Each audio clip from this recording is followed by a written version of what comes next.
seems to me that like we're all carrying around these painful experiences that we didn't necessarily get to express our feelings around the moment.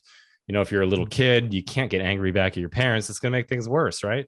Right. So we carry around these little painful experiences, and then we're walking through the world and we run into experiences that or situations that remind us of that. That's why we have disproportionately That's large right. reactions and kind of blow things up. Would you say that's accurate? Exactly. Yeah. Exactly. Yeah, and we can look at those as sort of triggering events, right? Mm, So things that trigger you in your environment. Some of, for me, a lot of them are the same type of thing. Like, for example, I get triggered when I go to a dinner party hmm. because growing up in my family was very dangerous when we were at dinner. There were lots of Yes, things same. going back and forth. Yeah. I get sort of traumatized when I'm at a dinner party and I get kind of frozen. So Yes. that's a triggering event for me. Yeah. I'll go sort of isolated and get a little bit withdrawn Yeah. and feel very uncomfortable. There are a myriad of triggering events that happen. I call them moments of truth, Sean, that Oh, are opportunities for you to, it's a moment of truth because you can either go south on it or you can go north on it. yeah.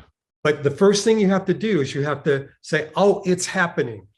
Yeah. That's the critical first step in actually your journey to sort of resolving some of the things we're talking about. Yeah. I found that in my own journey. I see a lot of guys in men's group realizing that these emotions, that it's such an awesome opportunity to get into it because they don't expose themselves that often. I'm curious to know from your clinical background, like, do you understand what the mechanism is or why people? I know the why because we're afraid to express them, these kinds of things. But like, what is it that allows us to actually put those things, kind of bury them, and not think about them, and almost live our lives like they're not Frozen even shoulder. there? You know? Yeah, it's called the unconscious. Yeah. And basically that's what it is. It's not, we're not aware of it. Yeah. So basically all we're aware of is the stuff that's happening on the outside. So it's sort of like there's this whole inner landscape inside of us that's really kind of driving that behavior.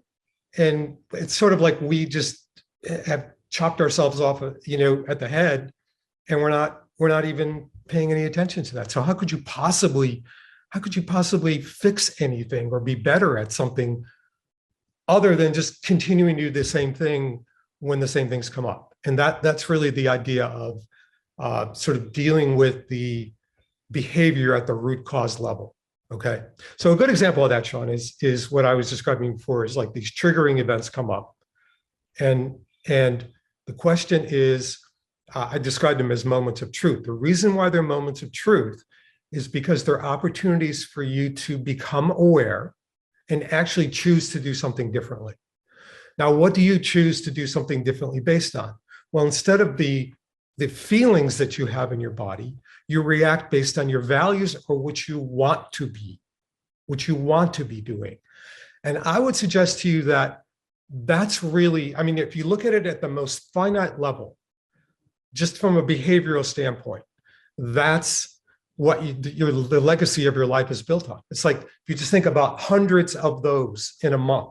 So now here you are with your kid, who's growing up, and you've got these numerous moments of truth that you've reacted a certain way with. And that person starts to see you that way, or your spouse or your Right. worker. Yeah. So that's how your life is built. And if you want to change that, you have to look at the operating system that it is based on.